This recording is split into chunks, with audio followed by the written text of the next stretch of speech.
Bonjour mes amis, une émission un peu spéciale aujourd'hui qui est intercalée au milieu des autres et que je fais spécialement aujourd'hui parce que nous sommes le 11 septembre 2021 et que cela fait pile 20 ans que 4 avions ont été détournés aux États-Unis le mardi 11 septembre 2001, ce qui a causé la perte de 2 buildings de New York, les tours du World Trade Center, un avion écrasé sur le Pentagone, un autre écrasé en Pennsylvanie. Le 11 septembre 2001 était une journée tout à fait particulière pour ceux qui l'ont vécu. Je crois qu'aucune personne qui a vécu ce jour-là ne se souvient pas de ce qu'elle faisait ce jour-là. On a vécu, quand on est comme moi, des jours où l'histoire fait date. C'est vrai, on peut parler de 1975, la chute de Saigon, la fin de la guerre du Vietnam avec la chute de Saigon. Mais bon, c'est dramatique, mais on s'en souvient comme d'un événement historique. Il y a eu en novembre 1989 la chute de l'Union soviétique, l'écroulement du mur de Berlin, les gens qui montent sur ce mur, qui le renversent. Oui, c'est un événement dont on se souvient, moi c'est marqué dans ma mémoire, c'est novembre 89. Mais se souvenir de la même façon du 11 septembre 2001, avec le jour, avec ce que je faisais précisément ce jour-là, je m'en souviens très bien, je me souviens très bien de mon après-midi du mardi 11 septembre 2001. Je me souviens de cette semaine en particulier. Pourquoi je m'en souviens ? Et c'est pour ça que je fais cette vidéo, parce qu'elle a rapport à la Watchtower. C'est la façon dont les témoins de Jéhovah ont réagi à cette époque, à cet événement tragique, vraiment tragique.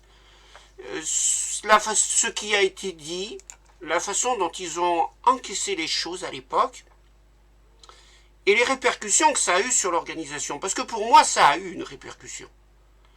Et là, je vais bâtir une hypothèse que je défendrai à la fin de cette vidéo, c'est que le départ des témoins de Jéhovah de New York pour aller à Warwick, c'est pour moi les événements du 11 septembre 2001 qui les ont déclenchés.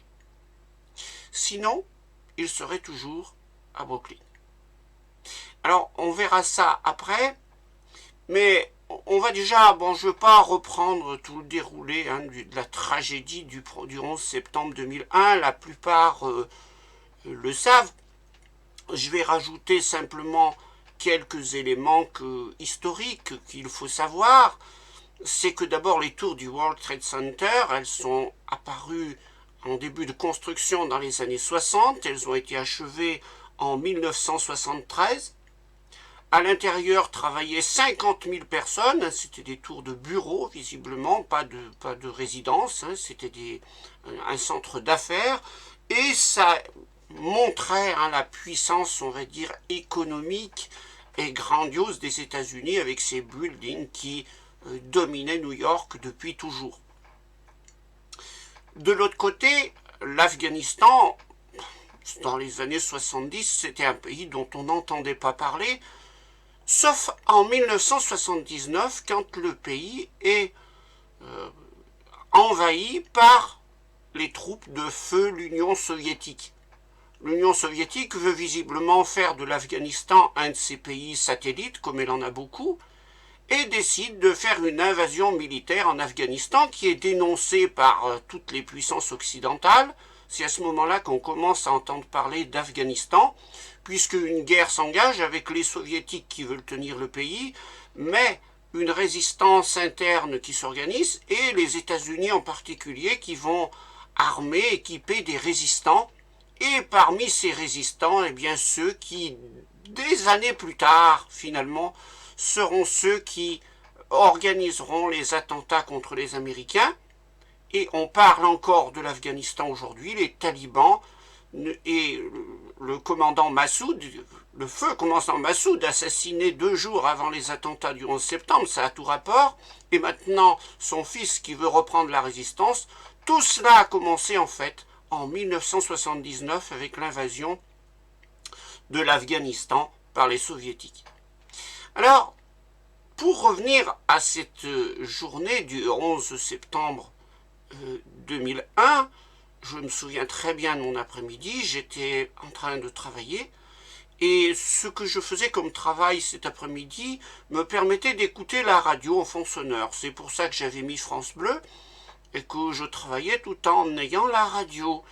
Et à un certain moment de l'après-midi, il y a un flash qui annonce que un avion aurait percuté une tour à New York, que c'est probablement un accident. On parle tout d'abord d'un avion de tourisme probablement qui aurait percuté une tour, un accident. Bon, puisqu'il se passe quelque chose, je bascule la radio sur France Info où l'information est reprise et puis elle commence à être reprise de plus en plus parce que quelques instants plus tard, un deuxième avion percute l'autre tour et là, immédiatement, ça prend une autre tournure. Tout le monde est persuadé que c'est un attentat et là, ce n'est plus un petit avion de tourisme, on sait que ce sont des gros avions de transport de passagers qui ont percuté ces tours. Alors, j'avoue que je suis très distraite de mon travail ce jour-là et que, au bout d'un moment, bien, je décide carrément d'arrêter mon activité pour aller à la maison, brancher la télé, regarder un petit peu ce qui se passe. Et en effet, bon, il n'y a pas de chaîne d'infos permanente à l'époque, mais du coup, TF1, France 2 ont toutes bouleversé leur programme pour faire une édition spéciale. Je crois que j'étais sur TF1 avec une émission animée par le journaliste Jean-Pierre Pernaut, ou c'était Patrick Poivre d'Arvor, je ne sais plus. Et là, j'assiste médusé, mais alors le mot est pas trop fort, à l'écroulement de la tour du World Trade Center en direct à la télé. C'est absolument sidérant. Je dirais qu'on reste marqué à vie par ce spectacle. Quelques jours plus tôt, c'est quand même incroyable, la télévision française avait diffusé un film qui s'appelle La Tour Infernale. Et je l'avais regardé, mais je crois que ça datait de quelques semaines plus tôt. Et bon, dans ce scénario de cinéma improbable, ils ont tout, ce film catastrophe américain, tout envisagé pour ce qui est du feu dans une des plus hautes tours, sauf l'écroulement de la tour. Mais là, c'est la tour qui s'écroule. Elle tombe carrément. Vous imaginez. Et c'est là où j'en viens à la Watchtower. Nous sommes le mardi, donc le mardi, il y a réunion. Événement du 11 septembre ou pas. Et ce soir-là, donc, nous allons à la réunion. Et dès qu'on pénètre dans la salle, je dirais qu'une bonne partie de, vous savez, dans les discussions qu'il y a à l'avant-réunion, une bonne partie parle de ce qui s'est passé à New York. C'est une tragédie. Mais quand on est témoin de Jéhovah, ça prend une tournure un petit peu différente. Vous savez ce qui est le problème chez de nombreux témoins de Jéhovah? C'est de se dire, est-ce que le Bethel a été touché? On n'espère pas. Est-ce qu'il n'y a pas des frères et sœurs qui ont été touchés? On n'espère pas. Et c'est peut-être bien le début d'Armageddon. Voilà les trois choses qui ressortent des discussions qu'il y a ce soir-là à la salle du royaume. Là, c'est absolument incroyable, parce que pour un témoin de Jéhovah, les tours jumelles de New York, c'est quelque chose. Je dirais que pour les plus endoctrinés d'entre eux, c'était une chose à faire quand tu es témoin de Jéhovah que d'aller visiter le Bethel de New York, là où il y a le collège central. Faut pas oublier que pour le témoin de Jéhovah, c'était, je vais utiliser le mot, un lieu saint. Vous avez le musulman qui, dans sa vie, va à la Mecque. Vous avez le catholique qui va au Vatican voir le Saint-Siège. Vous avez d'autres croyants qui vont à Jérusalem, puisque c'est la ville sainte des trois religions monothéistes. Mais pour le témoin de Jéhovah, eh bien à cette époque-là, le Saint des Saints, c'est en quelque sorte New York, Brooklyn, le siège mondial des témoins de Jéhovah. Or, Or, chaque fois que quelqu'un allait visiter ce Bethel, c'était que pour les plus riches, mais je sais que quelques années plus tôt, il y avait eu des assemblées internationales, je crois, et que certains de notre congrégation s'étaient rendus là-bas, et évidemment, ils avaient profité pour visiter le Bethel de New York, et tu fais un peu de tourisme à New York, et où tu allais, tu montais dans les tours jumelles. Et c'est ce qu'ils avaient fait. Or, si bien que j'avais vu des photos qu'ils avaient fait à leur retour, qu'ils faisaient partager à d'autres, et des vues prises depuis le haut des World Trade Center. Donc, pour un témoin de Jéhovah, ces bâtiments, ils représentaient quelque chose. Ils étaient ceux qu'ils allaient visiter en même temps qu'ils allaient visiter le siège mondial des témoins de Jéhovah à New York. Mais ce qui est intéressant de remarquer, c'est qu'immédiatement, le témoin de Jéhovah ne s'intéresse pas aux victimes, il ne va pas modifier la réunion pour faire comme ne ferait n'importe lequel du commun des mortels ou n'importe quelle religion, passer un temps important à prier pour les gens qui ont des soucis. Non, la réunion continue de se dérouler exactement comme si de rien n'était. Tout ce qui était prévu, on ne change rien, c'est le programme prévu par la Watchtower et on ne change pas. Et surtout, ce qui importe finalement, c'est que le Bethel ne soit pas touché. Et puis la semaine va passer, alors je ne reviens pas sur les événements de ce qui s'est passé, vous pouvez suivre tout plein de reportages qui vous y expliquent, mais le samedi suivant, c'est la prédication. Et là, de quoi on va parler en prédication? Inévitablement de ce qui s'est passé pendant la semaine. Or, il se trouve que ce samedi-là, à l'époque, il n'y a pas encore les présentoirs de prédication. Mais il y a ce qui se faisait avant, juste avant, c'est-à-dire que la Watchtower nous incitait à avoir un stand sur le marché. Dans beaucoup de communes, c'était refusé.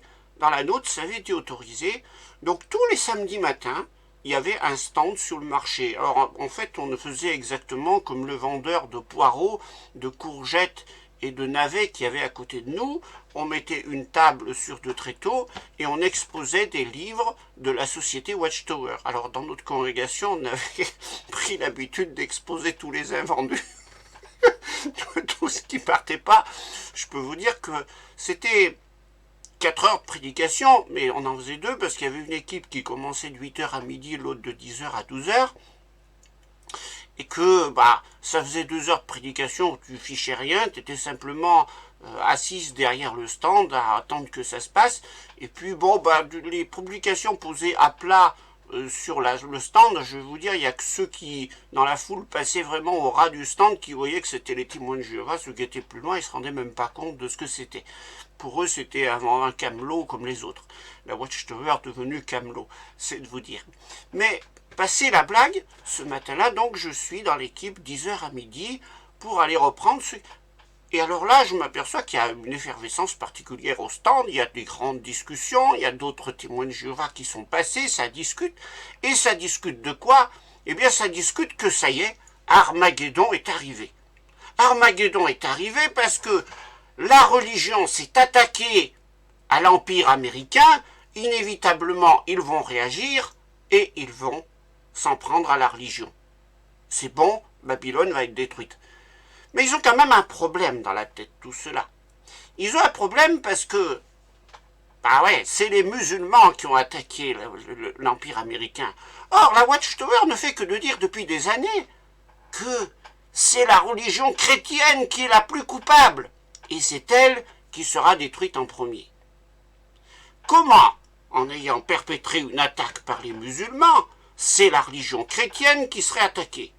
D'autant plus que l'Amérique se réfugie dans le christianisme pour passer son problème.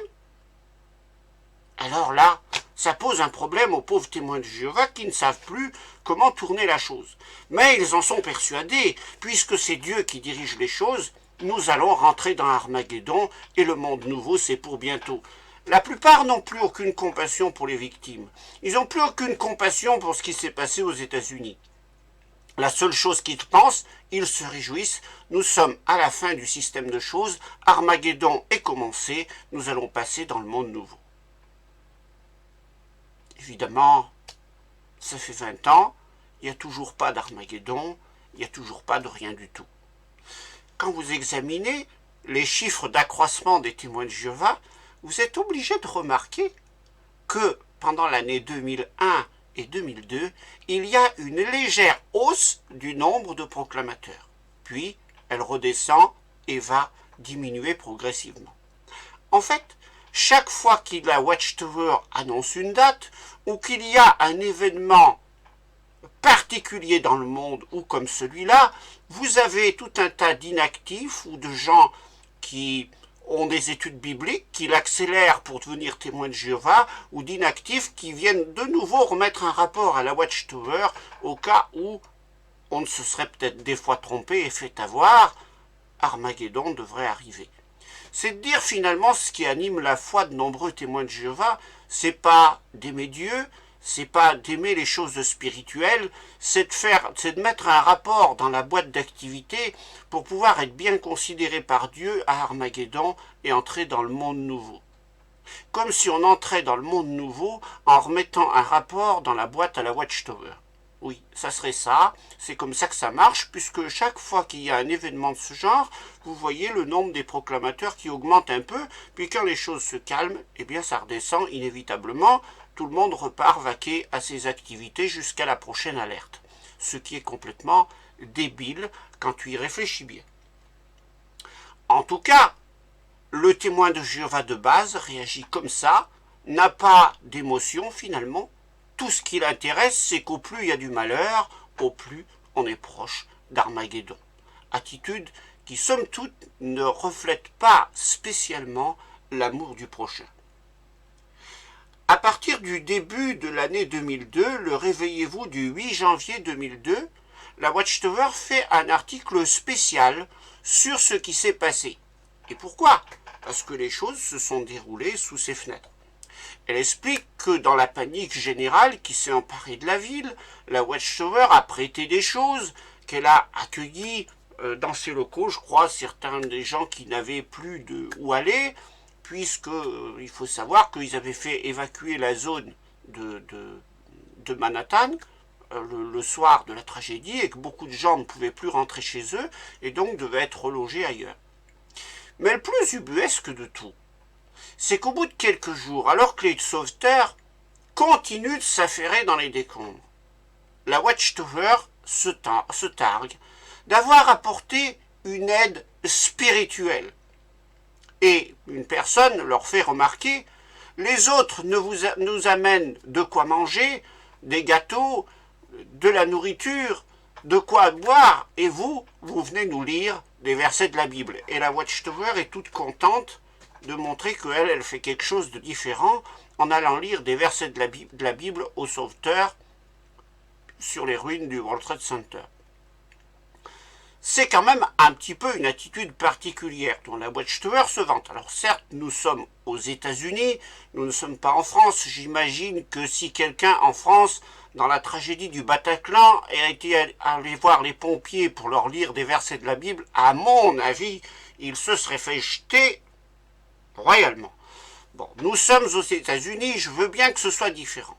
Mais franchement, est-ce que vous croyez que dans une tragédie comme ça, l'idéal pour les gens, c'est d'aller leur lire un verset de la Bible? Faut quand même être la Watchtower pour s'imaginer un truc pareil. Parce que, non, honnêtement, c'est pas ce qu'il y a besoin. Ce qu'il y a besoin, c'est certainement de paroles d'encouragement, c'est certainement d'apporter de l'aide le plus possible, c'est certainement de donner de l'argent, mais là, il n'est pas question que la Watchtower n'ait fait que des dons de quoi que ce soit, pour aider ces gens. Mais la Watchtower se retarde qu'elle, elle apporte une aide spirituelle. Ça montre toute la compassion de cette organisation qui se targue d'être une organisation qui est très portée sur l'amour du prochain. En fait, elle n'est pas très portée sur l'amour du prochain, elle est plus portée sur ses intérêts à elle pour faire fructifier son affaire, mais pas tellement sur l'empathie à l'égard d'autres personnes, et c'est quand même très dommage. Bon, vous connaissez la suite de ce qui va se passer après ça, hein, c'est l'attaque par les Américains de l'Afghanistan, et ils viennent juste d'en partir 20 ans plus tard, et on voit revenir à la place les talibans, ceux qui avaient hébergé à l'époque feu Ben Laden, qui avait quand même fait un coup fumant, le mot n'est pas trop fort, pour avoir réussi une histoire pareille. Donc bien sûr, il y avait eu Gabji dans les services secrets américains. Quand on voyait des gens qui viennent apprendre à piloter, mais qui veulent simplement apprendre à décoller, mais jamais apprendre à atterrir, il y a déjà de quoi se poser des problèmes sur les motivations d'un tel pilote. Et ça avait été repéré par la CIA, mais jamais transmis au FBI. Et du coup, eh bien, ces gens se sont entraînés à conduire des avions et à les précipiter là où ils sont faits. Terrible erreur de la part des États-Unis à une certaine époque. Et ce qui a changé depuis cette époque, et ça, aujourd'hui, les gens disent on perd notre liberté. Sachez que la liberté, on l'a perdue à ce moment-là. Parce que c'est depuis ce moment-là que nous sommes écoutés, que nous sommes tracés, que nous sommes surveillés. Parce qu'inévitablement, que ce soit les services secrets américains, que ce soit les services secrets français, surveillent ce qui se fait, ce qui se dit de partout, pour que des tragédies comme ça ne se reproduisent plus, pour qu'on puisse coincer les gens qui se sont embrouillés dans des histoires comme ça. Bon. C'est une époque qui n'est finalement pas finie, qui a commencé en 1979 et qui n'est toujours pas achevée. Toujours est-il que peu de temps après, quelques années plus tard, la Watchtower annonce son intention de quitter New York pour s'installer ailleurs. Il n'y a pas que moi qui me suis fait la réflexion à l'époque. Beaucoup se la sont faites. La Watchtower quitte New York suite aux événements du 11 septembre 2001. Faut pas oublier les commentaires qui avaient été faits le soir de la tragédie. On espère que le Bethel n'est pas touché. Quand la Watchtower a vu ce qui se passait à New York, ce que des terroristes pouvaient faire dans une ville, ils ont pris peur, ils se sont dit, il faut qu'on aille s'installer à la campagne. C'est une évidence que ça a poussé. Bien sûr, c'est une hypothèse que je construis, j'ai pas de preuves avancées, mais il y a quand même beaucoup de faits concordants qui poussent à le penser. Pendant toutes les années passées, la Watchtower avait continué d'investir à New York. Vous prenez les index, elle montre tous les bâtiments dont elle a fait l'acquisition à New York pour faire des bâtiments d'habitation. Certes, une partie des imprimeries avait été déplacée à Patterson, mais le saint des saints de la Watchtower restait à Brooklyn, New York. D'ailleurs, il y avait, à ce que je crois, une pendule qui était à la cime du bâtiment mère de la Watchtower, là où était le collège central.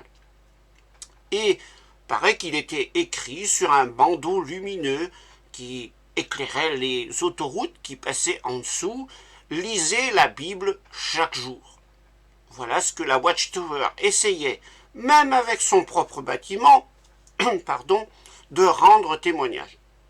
Et d'ailleurs, elle le disait dans ses publications qu'elle rendait témoignage grâce à ses bâtiments de Brooklyn, New York. Or, voilà que d'un coup, la Watchtower se dit « je vais mettre mes bâtiments à la campagne ». Mais quand vous vous trouvez à la campagne, en quoi vos bâtiments rendent-ils témoignage? Si vous mettez une enseigne lumineuse sur le toit avec un panneau « lisez la Bible chaque jour », mais que celui qui le regarde, c'est un coyote, c'est une hirondelle ou un serpent à sonnette que la Watchtower se targue d'avoir protégé lors de la construction de son site, je ne vois pas tellement à quoi ça sert. Pourquoi d'un seul coup, ce qui était si important de rendre témoignage en ayant des bâtiments visibles dans une ville importante du monde qui était le centre économique et névralgique de la plus grande puissance mondiale, devenait si peu important et qu'il faille déménager à la campagne? Eh bien, tout simplement, je pense que c'est la peur de l'attentat. Quand ils ont vu ça se dérouler en face de chez eux, je pense que les membres du collège central ont fait de l'huile. et qui se sont dit c'est terminé, on se barre d'ici. Et ça montre un peu toute la foi qu'ils placent en Jéhovah. Les voilà qu'ils disent qu'il ne faut pas avoir peur de la persécution, mais il suffit qu'ils voient une catastrophe en ville et tout le monde se tire, surtout quand c'est fait par des musulmans. Faut pas oublier que j'ai vu quand même des choses assez spéciales. Ainsi, en France, à une certaine époque, tout le monde voulait aller prêcher dans le champ oriental. Il y en a qui apprenaient l'arabe. On allait prêcher aux musulmans. Oui. Je vais vous dire, ça n'a pas fait long feu. Au bout d'un moment, quand les imams ont commencé à se fâcher et ont menacé de foutre le feu à la salle du royaume, la Watchtower a dit on arrête tout avec le champ oriental. La Watchtower n'est pas très courageuse quand il s'agit d'affronter la vraie opposition religieuse. Taper sur la chrétienté, c'est facile. Comme on dirait, ça mange pas de pain. Non, non, ça mange pas de pain de taper sur la chrétienté. Il n'y a pas de répercussions. Mais taper sur les musulmans, là, la Watchtower recule tout de suite. D'ailleurs, elle n'accuse que très rarement dans ses publications les musulmans d'être une fausse religion. Non, c'est toujours la chrétienté qui est remise sur le devant de la scène.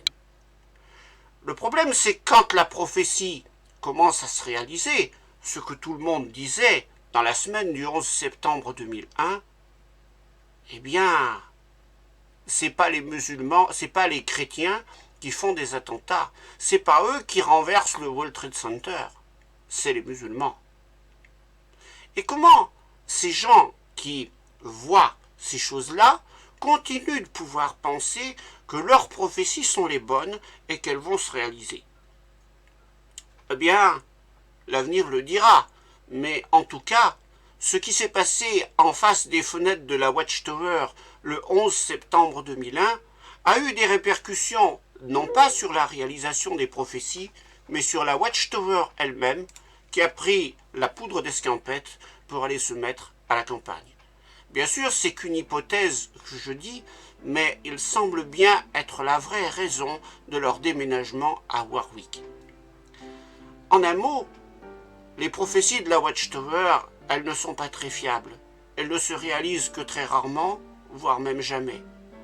Des événements tragiques, comme celui du 11 septembre 2001, n'ont qu'un effet sur les adeptes qui se remettent à prêcher ou hâtent leur étude de la Bible pour prendre le baptême et devenir proclamateurs dans le but d'échapper à Armageddon, mais chaque fois, ça fait flop.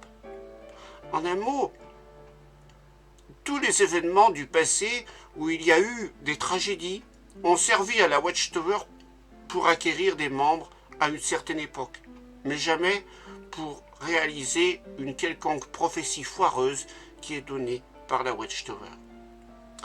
Alors je vous invite, si vous n'avez pas très connaissance, si vous faites partie des plus jeunes et que vous n'avez pas une grande connaissance sur cet événement tragique du 11 septembre 2001, à vous rendre compte que le monde dans lequel nous vivons est dangereux et qu'il y a des forces qui sont capables de combattre d'une façon tragique, malheureusement, notre société et de la rendre encore plus triste et encore plus endeuillée qu'elle ne l'est par des événements et par des accidents tout à fait normaux. C'est quand même tout à fait dommage. En tout cas, je me rappellerai très bien de cette journée du 11 septembre 2001. J'avais 20 ans de moins, donc j'avais 37 ans. Et je me rappelle d'une journée où il faisait très beau, une journée qui est devenue malgré tout une des journées les plus tristes de l'histoire et qui a eu une incidence, à mon avis, sur la Watchtower. Allez, bisous, à une prochaine fois. Au revoir.